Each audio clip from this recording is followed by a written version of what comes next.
के अबीर का राष्ट्रपति भवन में हुआ स्वागत। प्रधानमंत्री नरेंद्र मोदी के साथ करेंगे वार्ता। द्विपक्षीय संबंधों के विभिन्न मुद्दों पर होगी चर्चा। मुख्यमंत्री आज नगर विकास एवं आवास विभाग के अंतर्गत विभिन्न पदों पर 289 अभ्यर्थियों को सौंपेंगे नियुक्ति पत्र। वेब पोर्टल का होगा अनावरण। राज्य कैबिनेट की भी आज बैठक। केंद्रीय राज्य मंत्री कीर्तिवर्धन सिंह ने बोकारो में आकांक्षी जिला के तहत चल रहे कार्यक्रमों का लिया जायजा। वन नगर, एग्रो पार्क और कस्तूरबा विद्यालय का किया निरीक्षण। और झारखंड पुलिस महाकुंभ जाने वाले श्रद्धालुओं के आवागमन और सुरक्षा को लेकर मुस्तैद। एडीजी ने समन्वय पर दिया जोर। रेलवे स्टेशनों पर पर्याप्त सुरक्षा बलों की तैनाती का निर्णय।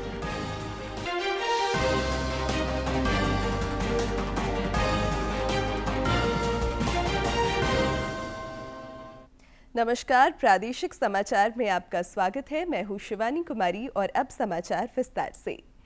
भारत के 2 दिवसीय दौरे पर आए कतर के अमीर शेख तमीम बिन हमद का आज राष्ट्रपति भवन में औपचारिक स्वागत हुआ। प्रधानमंत्री नरेंद्र मोदी से आज उनकी द्विपक्षीय संबंधों के विभिन्न मुद्दों पर वार्ता भी होगी।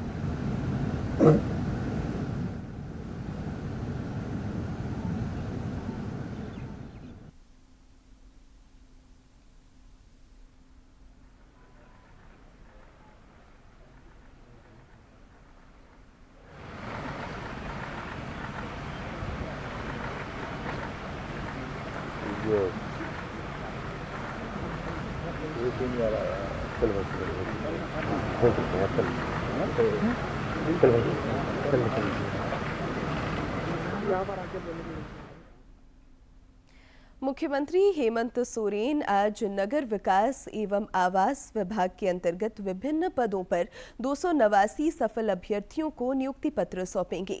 यह नियुक्ति राजस्व निरीक्षक, विधि सहायक, sanitary supervisor, sanitary and food inspector, garden अधीक्षक और वेटनरी ऑफिसर जैसे पदों पर की जा रही है। रांची के प्रोजेक्ट भवन सभागार में आयोजित होने वाले समारोह के दौरान वित्त मंत्री राधाकृष्ण किशोर, श्रम मंत्री संजय प्रसाद यादव और नगर विकास एवं आवास विभाग के मंत्री सुदिव्य कुमार भी मौजूद रहेंगे। इस दौरान छात्रों के उपयोग के लिए वेब पोर्टल का भी अनावरण किया जाएगा। मुख्यमंत्री इस मौके पर रांची विज्ञान केंद्र के नव प्रवर्तन केंद्र का भी उद्घाटन करेंगे। मुख्यमंत्री झारखंड अनुसंधान एवं नवाचार नीति को लेकर राज्य स्तरीय कार्यशाला में भी शिरकत करेंगे। मुख्यमंत्री हेमंत सोरेन की अध्यक्षता में आज रांची में राज्य मंत्रिपरिषद की महत्वपूर्ण बैठक होगी। प्रोजेक्ट भवन स्थित झारखंड मंत्रालय में यह बैठक शाम 4 बजे से बुलाई गई है। इस बैठक में कई महत्वपूर्ण फैसले लिए जा सकते हैं। मुख्यमंत्री हेमंत सोरेन की अध्यक्षता में कल झारखंड राज्य सजा पुनरीक्षण परिषद की बैठक हुई। इस दौरान कारागारों में आजीवन कैद की सजा काट रहे 37 कैदियों को रिहा करने का फैसला लिया गया। इस मौके पर राज्य के विभिन्न कारागारों में आजीवन कैद की सजा काट रहे 103 कैदियों को मुक्त करने पर विमर्श हुआ। मुख्यमंत्री ने रिहा होने वाले कैदियों का सामाजिक, आर्थिक और पारिवारिक पृष्ठभूमि का सत्यापन करने का निर्देश दिया। 24 फरवरी से शुरू हो रहे झारखंड विधानसभा के बजट सत्र को लेकर तैयारियां शुरू हो गई हैं। विधानसभा अध्यक्ष रविंद्रनाथ महतो ने आज बजट सत्र की तैयारियों को लेकर अपने कार्यालय में सभी विभागों के वरीय पदाधिकारियों की एक बैठक बुलाई है। इस दौरान विधानसभा अध्यक्ष द्वारा सत्र के सुचारू संचालन को लेकर अधिकारियों से जानकारी ली जाएगी और आवश्यक निर्देश भी दिए जाएंगे। ज्ञानेश कुमार देश के नए मुख्य निर्वाचन आयुक्त नियुक्त किए गए हैं। वे फिलहाल निर्वाचन आयुक्त के पद पर आसीन थे। नए सीईसी का कार्यकाल 26 जनवरी 2029 तक होगा। निवर्तमान मुख्य निर्वाचन आयुक्त राजीव कुमार आज सेवानिवृत्त हो रहे हैं। जिसके कुछ दिन बाद निर्वाचन आयोग अगले लोकसभा चुनाव के कार्यक्रम की घोषणा कर सकता है। कुमार 26वें मुख्य निर्वाचन आयुक्त के रूप में अपने कार्यकाल के दौरान इस वर्ष के अंत में बिहार विधानसभा चुनाव और 2026 में केरल, पुडुचेरी, तमिलनाडु और पश्चिम बंगाल विधानसभा चुनाव की जिम्मेदारी संभालेंगे। ज्ञानेश कुमार ने केंद्रीय गृह मंत्रालय में अपने कार्यकाल के दौरान जम्मू कश्मीर में संविधान के अनुच्छेद 370 के कुछ प्रावधानों को निरस्त किए जाने के बाद निर्णय को लागू करने में महत्वपूर्ण भूमिका निभाई थी और 15 मार्च 2024 को निर्वाचन आयुक्त के रूप में कार्यभार संभाला था।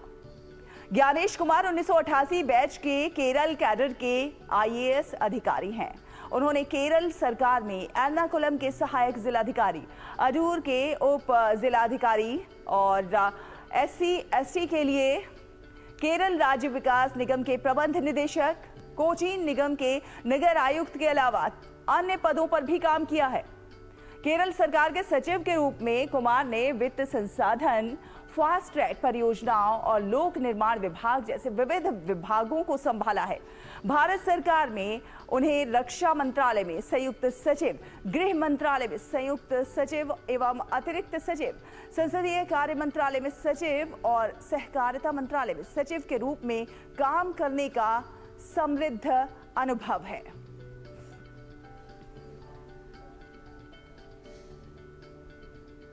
तो व्यापक प्रशासनिक अनुभव है ज्ञानेश कुमार का। केरल राज्य परिवहन परियोजना के परियोजना निर्देशक भी रहे हैं वो। तो भारत सरकार में रक्षा मंत्रालय में संयुक्त सचिव का पदभार भी संभाला है। व्यापक प्रशासनिक अनुभव रखते हैं। गृह मंत्रालय में संयुक्त सचिव एवं अपर सचिव के तौर पर कार्य कर चुके हैं। संसदीय कार्य मंत्रालय में भी सचिव के तौर पर अपनी योगदान दे चुके हैं।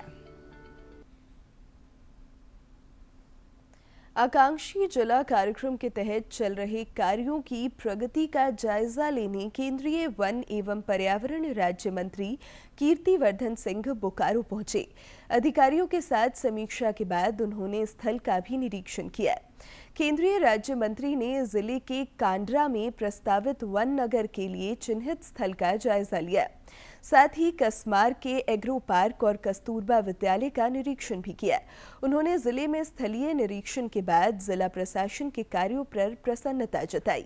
बाद में उन्होंने पेटरवार सामुदायिक स्वास्थ्य केंद्र का भी निरीक्षण किया।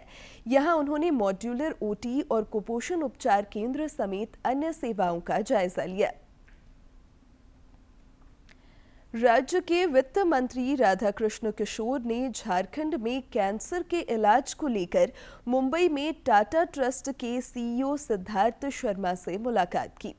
इस दौरान दोनों के बीच झारखंड में कैंसर के उपचार की वर्तमान स्थिति और आवश्यक संसाधनों की उपलब्धता को लेकर चर्चा हुई। वित्त मंत्री ने बताया कि झारखंड में कैंसर मरीजों की देखभाल के लिए बुनियादी ढांचे को मजबूत करना सरकार का लक्ष्य है, ताकि मरीज को उपचार के लिए बाहर न जाना पड़े। स्वास्थ्य मंत्री डॉक्टर इरफान अंसारी ने कल रांची में विभागीय अधिकारियों के साथ उच्च स्तरीय बैठक की। इस दौरान रिम्स के विस्तारीकरण, रिम्स 2 के निर्माण और राज्य के विभिन्न सदर अस्पतालों में बेड बढ़ाए जाने पर विचार विमर्श हुआ। श्री अंसारी ने कहा कि रिम्स विस्तारीकरण को लेकर DPR पर सहमति बन गई है। अब CM से इस पर मंजूरी ली जाएगी। उन्होंने बताया कि लगभग 7,000 करोड़ रुपए की लागत से पुराने रिम्स की तस्वीर बदलेगी। स्वास्थ्य मंत्री ने बताया कि राज्य के जिन सदर अस्पतालों में 100 बेड हैं, उन्हें बढ़ाकर 200 किया जाएगा। मुख्यमंत्री से सहमति मिलने के बाद इस पर तेज गति से काम होगा। पांकी के विधायक खुशवाहा शशिभूषण मेहता ने आरोप लगाया है कि पलामू जिले के मनातू और पांकी के सुदूरवर्ती जंगली क्षेत्रों में थाना, वन विभाग और कुछ जनप्रतिनिधियों की मिलीभगत से अफीम की खेती की जा रही है। सर्किट हाउस में पत्रकारों से बातचीत के क्रम में आंकड़ों का हवाला देते हुए उन्होंने कहा कि कार्रवाई के नाम पर बेगुनाहों को फंसाया जा रहा है। प्रशासन को करनी है, हमारा काम है ध्यान इस प्रकार पर सरकारों को कराना और जो सही स्थिति है उसको बता देना, और जो निर्दोष व्यक्ति हैं जिनको ऐसे फंसा करके उनके ये कोई परिवार को, जीवन को उनके बर्बाद करने का काम कर रही है दलालों के माध्यम से, उसको ऐसो ये रोक लगाना है। सो मेरा यह उद्देश्य है कि ये हम जनप्रतिनिधि होने के नाते गलत है सो को ऐसा प्रेस है सो बंद हो, लोग जो कर रहे हैं उसको ऐसा बंद हो, यह मेरी मंशा है।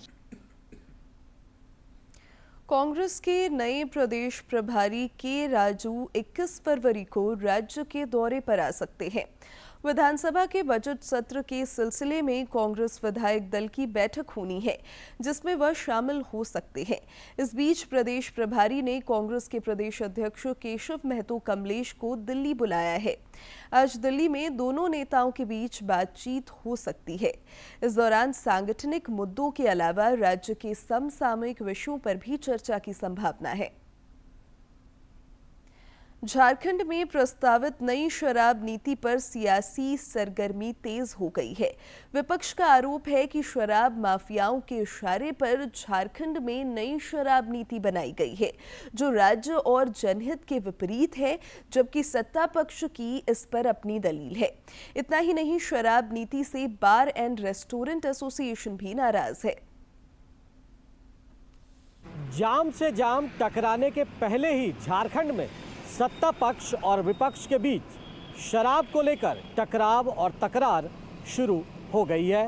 प्रस्तावित नई शराब नीति की वजह से सियासी गलियारों से लेकर बारों तक उफान है। झारखंड में 1 अप्रैल से नई शराब नीति लागू होने जा रही है, जिसके ड्राफ्ट पर विचार और सुझाव की समय सीमा 16 फरवरी को खत्म हो गई है। लेकिन इस ड्राफ्ट ने झारखंड में सियासी गर्माहट पैदा कर दी है। भाजपा ने आरोप लगाया है कि सरकार शराब माफियाओं के इशारे पर काम कर रही है और इस पर उसकी कोई स्पष्ट और स्थिर नीति नहीं है। हेमंत सरकार की शराब नीति शायद इस सरकार को भी समझ में नहीं आती है। ये दिल्ली से तुगलकाबाद और तुगलकाबाद से दिल्ली वापस वाली कहानी है। पहले सरकारी नियंत्रण में शराब बेची जा रही थी, उसको इन्होंने छीनकर प्राइवेट प्लेयर्स को दे दिया। फिर प्राइवेट प्लेयर से भी लेकर इन्होंने छत्तीसगढ़ का जो मॉडल था वो अपनाने की कोशिश की। शिबू सोरेन जो कभी महाजन के खिलाफ आंदोलन किया करते थे, शराबबंदी के लिए आंदोलन किया करते थे, उनकी पार्टी अब बड़े बड़े टारगेट्स ले रही है। प्रस्ताव पर भाजपा की सहयोगी आसू पार्टी को भी ऐतराज है। गिरिडीह सांसद और आसू पार्टी के नेता चंद्र प्रकाश चौधरी ने मुख्यमंत्री हेमंत सोरेन को पत्र लिखकर प्रस्तावित नई उत्पाद नियमावली की विसंगतियों की ओर ध्यान आकृष्ट कराया है। उन्होंने कहा कि नई नियमावली में शराब माफियाओं के बड़े गिरोह का प्रभाव दिख रहा है। श्री चौधरी ने बताया कि प्रस्तावित नियमावली में मॉडल शॉप और डिपार्टमेंटल स्टोर में शराब की खुदरा बिक्री की मंजूरी दी गई है, जो उचित नहीं है। उन्होंने बिना संशोधन के इसे लागू करने पर कोर्ट में जनहित याचिका दायर करने की चेतावनी भी दी है। दरअसल लोक लुभावन घोषणाओं और वायदों के सहारे झारखंड में दोबारा सत्ता में आई हेमंत सोरेन सरकार पर राजस्व बढ़ाने का भारी दबाव है। सरकार में शामिल कांग्रेस की शराब नीति को लेकर अपनी दलील है। पार्टी ने कहा है कि नई शराब नीति के जरिए सरकार अपना राजस्व बढ़ाना चाहती है। उन्होंने केंद्र पर झारखंड की उपेक्षा का भी आरोप लगाया। हमारा प्रतिबद्धता राज्य के विकास के प्रति है और राज्य के विकास के लिए कहीं न कहीं पैसे की आवश्यकता पड़ती है। हमने नई नीति अपनाई है कि हम खुद से खुदरा दुकानदारों के हाथों में, प्राइवेट हाथों में शराब की बिक्री को दें, ताकि हमारा रेवेन्यू जो है इससे बढ़े। इस बीच झारखंड बार एंड रेस्टोरेंट एसोसिएशन ने भी नई उत्पाद नीति का विरोध किया है। संगठन का कहना है कि नई उत्पाद नीति से उनका कारोबार प्रभावित होगा और परेशानियां बढ़ेगी। होटल वाला, रेस्टोरेंट वाला मात्र 1 दिन के लिए लाइसेंस चाहता है, तो उसे बड़े सुलभ तरीके से कुछ अमाउंट लेकर के दे दिया जाता है, जो कि बिल्कुल ही गलत है और ये नाइंसाफी है बार वालों के साथ। नई शराब नीति में राजस्व बढ़ाने के लिए हाता के माध्यम से सरकार का खुदरा बिक्री पर जोर है, जिस पर ज्यादातर पक्षों को ऐतराज है। झारखंड में शराब और शराब नीति को लेकर यह कोई नया विवाद नहीं है। सरकार पर पहले भी शराब को लेकर कई गंभीर आरोप लगते रहे हैं, लेकिन वो खुद को पाक साफ बताती रही है। अब शराब को लेकर तैयार नया मसौदा लागू होने से पहले ही राजनीतिक दलों में हैंगओवर पैदा करने लगा है और जुबानी जंग तेज है। रांची से विकास के साथ मैं दिवाकर कुमार, दूरदर्शन। बोकारो के उपायुक्त विजया जाधव के निर्देश पर सहायक उत्पाद आयुक्त ने टीम गठित कर बालीडीह ओपी क्षेत्र में अवैध शराब के खिलाफ बड़ी कार्रवाई की है। टीम ने कुंडोरी के कुलिंग पोंड के समीप संचालित अवैध शराब फैक्ट्री में छापेमारी की। इस दौरान भारी मात्रा में तैयार अवैध शराब, शराब बनाने की सामग्री, विभिन्न ब्रांड के स्टिकर, खाली बोतल, विभिन्न ब्रांड के ढक्कन जब्त किए गए हैं। मौके से पुलिस ने राजा बाबू नामक अभियुक्त को गिरफ्तार किया है। आजकल सीबीएसई बोर्ड की परीक्षाएं चल रही हैं। सीबीएसई ने परीक्षार्थियों से पेपर लीक के झूठे दावों से सतर्क रहने की अपील की है। बोर्ड के अधिकारियों ने कहा है कि अफवाह फैलाने वालों के खिलाफ नियम संगत कार्रवाई की जाएगी। सीबीएसई बोर्ड परीक्षाएं शनिवार से शुरू हुई हैं, जो 4 अप्रैल को समाप्त होंगी। पश्चिमी सिंहभूम जिले में नक्सल विरोधी अभियान के दौरान सुरक्षा बलों को एक बार फिर सफलता मिली है। गुआ थाना क्षेत्र के रोआम इलाके में गंगदा नदी के पास 2 आईईडी विस्फोटक बरामद किया गया है। पुलिस अधीक्षक आशुतोष शेखर ने बताया कि सर्च ऑपरेशन के दौरान सुरक्षा बलों को 20 किलोग्राम और 5 किलोग्राम वजन का एक आईईडी विस्फोटक मिला, जिन्हें जंगल में ही नष्ट कर दिया गया।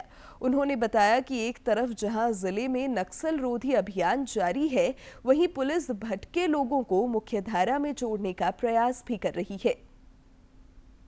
लगभग 25 किलो के 2 आईडी बरामद किए गए थे और ये दोनों आईडीज उन लोगों के द्वारा पुलिस बल को लक्षित करने के लिए सड़क में लगाए गए थे और पूरी मुस्तैदी के साथ हमारी जो टीम्स हैं उन्होंने उसको बरामद किया और बरामद किया। आपका पसंदीदा डीडी झारखंड नए तेवर और नए कलेवर के साथ में आपके बीच है, ताकि पल पल की खबरें आप तक पहुंचे। पसंदीदा डीडी झारखंड, गांव से लेकर कस्बों और शहरों तक की है धड़कन। सटीक, विश्वसनीय और तेज खबरों का भी है आईना। राजनीति के मंच से सत्ता के गलियारों तक, खेत से खलिहान और मनोरंजन से इंफोटेनमेंट तक, खेल के मैदान से रंगमंच की खबरों तक, सब कुछ देखिए हमारे प्रादेशिक समाचार में हर रोज दोपहर 12:30, शाम 6:30 और 7:30 बजे, सिर्फ और सिर्फ डीडी झारखंड पर। प्रयागराज में चल रहे महाकुंभ का आज 37वां दिन है। अब तक 54 करोड़ से अधिक श्रद्धालुओं ने यहां आस्था की डुबकी लगाई है। स्नानार्थियों की संख्या 54 करोड़ के पार पहुंच गई है। सोमवार को महाकुंभ में करीब 1.5 करोड़ लोगों ने पवित्र आस्था की डुबकी लगाई। महाकुंभ में श्रद्धालुओं की संख्या लगातार बढ़ रही है और वहां की शानदार व्यवस्था लोगों को खूब रास आ रही है। वहीं यूपी के मुख्यमंत्री योगी आदित्यनाथ प्रयागराज महाकुंभ को भारत की आस्था और एकात्मता का जीवंत प्रतीक बता रहे हैं। महाकुंभ को लेकर झारखंड में श्रद्धालुओं के आवागमन और उनकी सुरक्षा को लेकर पुलिस प्रशासन मुस्तैद है। रांची स्थित पुलिस मुख्यालय में कल राज्य के अपर पुलिस महानिदेशक संजय आनंद राव लाटकर ने वर्चुअल तरीके से समीक्षात्मक बैठक कर इस दिशा में जरूरी निर्देश और सुझाव दिए। बाद में पत्रकारों से बातचीत में उन्होंने कहा कि महाकुंभ के मद्देनजर यात्रियों की सुविधा के लिए जिला पुलिस कंट्रोल रूम और रेलवे स्टेशन कंट्रोल रूम में समन्वय पर जोर दिया जा रहा है। उन्होंने बताया कि रेलवे स्टेशन के प्रवेश और निकास द्वार पर पर्याप्त मात्रा में सुरक्षा बलों की तैनाती का निर्णय लिया गया है। उनका आवागमन कैसे सुचारू रूप से हो जाए, इसके लिए समुचित ढंग से सभी विंग्स को मिलकर अच्छे प्रयास करने चाहिए और व्यवस्था करनी चाहिए। इसके लिए निर्देशों को दोहराया गया है। इधर भारतीय रेल द्वारा भी प्रयागराज जाने वाले तीर्थ यात्रियों को बेहतरीन सुविधाएं दी जा रही हैं।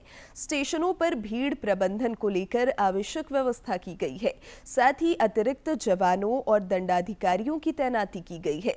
पलामू के डाल्टनगंज रेलवे स्टेशन पर भी व्यवस्था चाक चौबंद नजर आ रही है। जिले के उपायुक्त शशि रंजन के नेतृत्व में अधिकारियों की एक टीम ने डाल्टनगंज स्टेशन का निरीक्षण भी किया।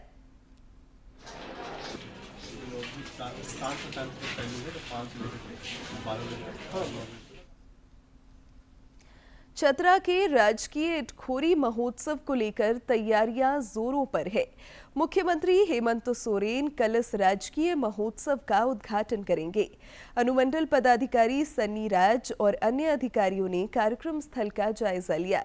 महोत्सव में सांस्कृतिक कार्यक्रमों का भी आयोजन होगा, जिसमें कई नामी कलाकार अपनी प्रस्तुति देंगे।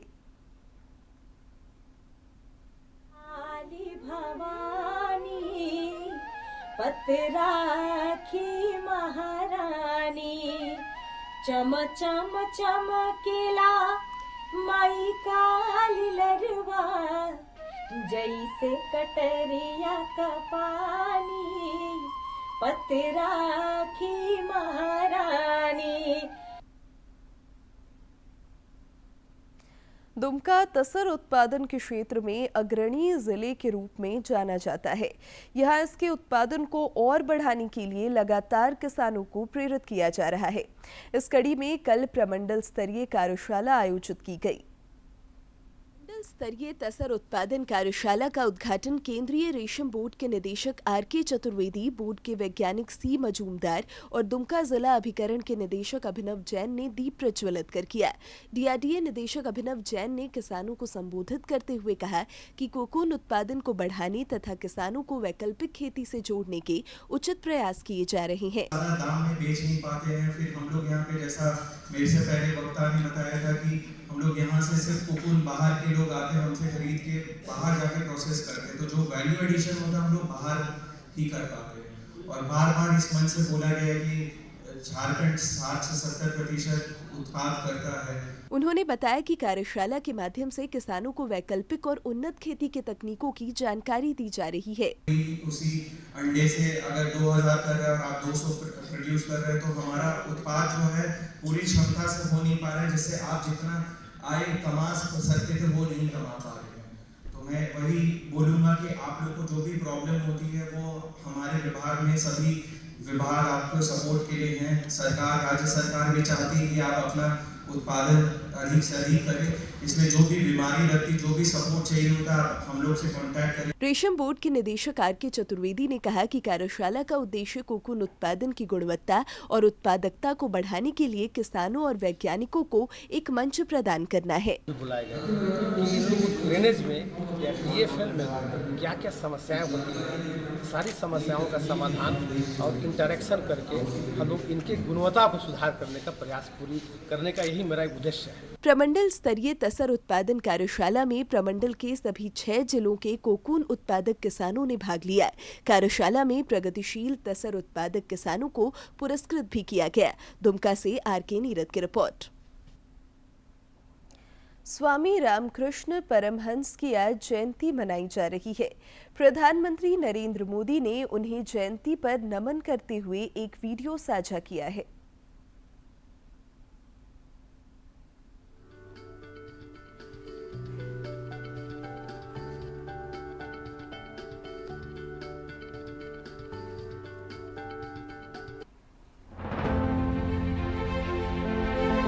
स्वामी रामकृष्ण परमहंस एक ऐसे संत थे जिन्होंने मां काली का स्पष्ट साक्षात्कार किया था, जिन्होंने मां काली के चरणों में अपना सर्वस्व समर्पित कर दिया था। वो कहते थे, ये संपूर्ण जगत, ये चराचर सब कुछ मां की चेतना से व्याप्त है।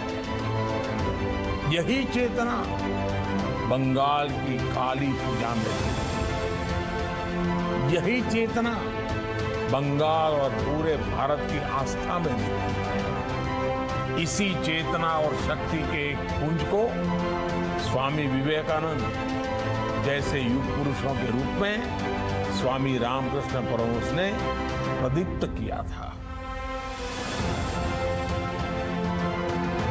मैं गुरुदेव रामकृष्ण परमहंस जी को उनके श्री चरणों में प्रणाम करता हूं।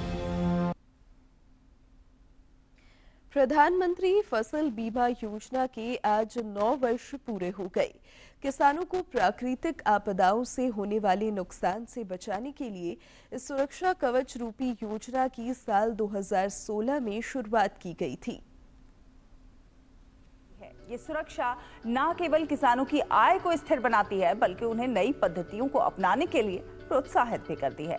इसका मकसद ओलावृष्टि, सूखा, बाढ़, चक्रवात, भारी और बेमौसम बारिश, बीमारी और कीटों के हमले आदि जैसी प्राकृतिक आपदाओं से हुई फसल क्षति से पीड़ित किसानों को वित्तीय सहायता प्रदान करना है। योजना की सफलता और क्षमता को देखते हुए केंद्रीय मंत्रिमंडल ने जनवरी 2025 में 69,500 करोड़ रुपए से अधिक के कुल बजट के साथ प्रधानमंत्री फसल बीमा योजना और पुनर्गठित मौसम आधारित फसल बीमा योजना को वर्ष 2025-26 तक जारी रखने की मंजूरी दी है। रांची के कांके स्थित रिनपास में वार्षिक खेलकूद प्रतियोगिता का आयोजन हुआ। प्रतिभागियों का उत्साह बढ़ाने खुद स्वास्थ्य मंत्री इरफान अंसारी भी पहुंचे। उन्होंने कहा कि तनाव भरी जिंदगी में खेलकूद का आयोजन ऊर्जा भरने वाला होता है। स्वास्थ्य मंत्री ने चिकित्सकों के सेवा भाव की भी प्रशंसा की। अखिल भारतीय रेलवे हॉकी प्रतियोगिता रांची के हटिया स्थित एस्ट्रोटर्फ स्टेडियम में शुरू हो गया है। इसका उद्घाटन कल मंडल रेल प्रबंधक और दक्षिण पूर्व रेलवे खेल संघ के अध्यक्ष जसमीत सिंह बिंद्रा और मोना बिंद्रा ने किया। पहले मैच में मेजबान दक्षिण पूर्व रेलवे ने उत्तर पश्चिम रेलवे को 2 के मुकाबले 13 गोल से पराजित किया, जबकि दूसरा मैच उत्तर मध्य रेलवे और रेल व्हील फैक्ट्री के बीच खेला गया। इस मुकाबले में उत्तर मध्य रेलवे ने रेल व्हील को 8-3 से हराया। खेल जगत की महत्वपूर्ण खबरों को देखते हैं फटाफट अंदाज में।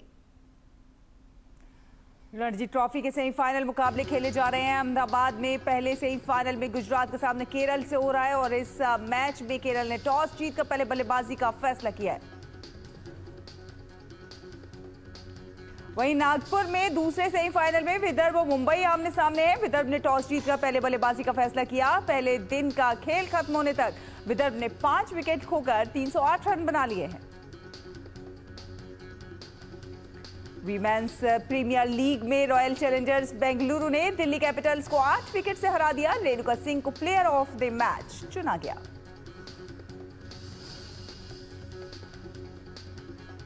पांचवें खेलो इंडिया शीतकालीन खेलों का दूसरा चरण गुलमर्ग में पर्याप्त बर्फबारी नहीं होने के कारण स्थगित कर दिया गया है।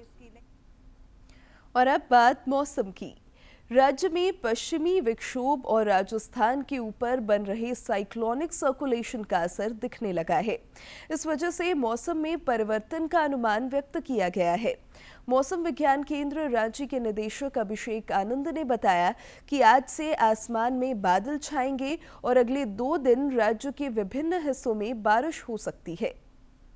20 तारीख की बात करें तो 20 तारीख में ये जो गर्जन उत्पात के साथ जो हल्की बारिश है वो अपना दायरा बढ़ाते हुए मध्य के इलाकों में भी थोड़ा सा पहुंचते हुए दिखेगी, जिसमें रांची समेत बोकारो रामगढ़ के इलाके हैं वहां तक भी इसके जद में आते हुए दिखेंगे। 21 तारीख में उतना ज़्यादा बारिश की स्थिति नहीं है, बट कुछ ड्राई ठंडक आपका पूर्वी भाग में होने को हो सकता है। और 22 तारीख में अगर बात करेंगे तो पूर्वी के साथ में जो मध्य भाग हैं वो भी ससेप्टेबल है। और अब अंत में मुख्य समाचार एक बार फिर।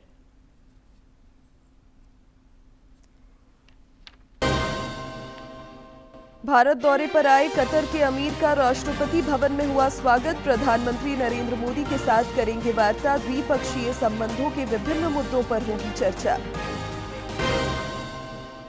मुख्यमंत्री आज नगर विकास एवं आवास विभाग के अंतर्गत विभिन्न पदों पर 289 अभ्यर्थियों को सौंपेंगे नियुक्ति पत्र। वेब पोर्टल का होगा अनावरण। राज्य कैबिनेट की भी आज बैठक। केंद्रीय राज्य मंत्री कीर्तिवर्धन सिंह ने बोकारो में आकांक्षी जिला के तहत चल रहे कार्यक्रमों का लिया जायजा।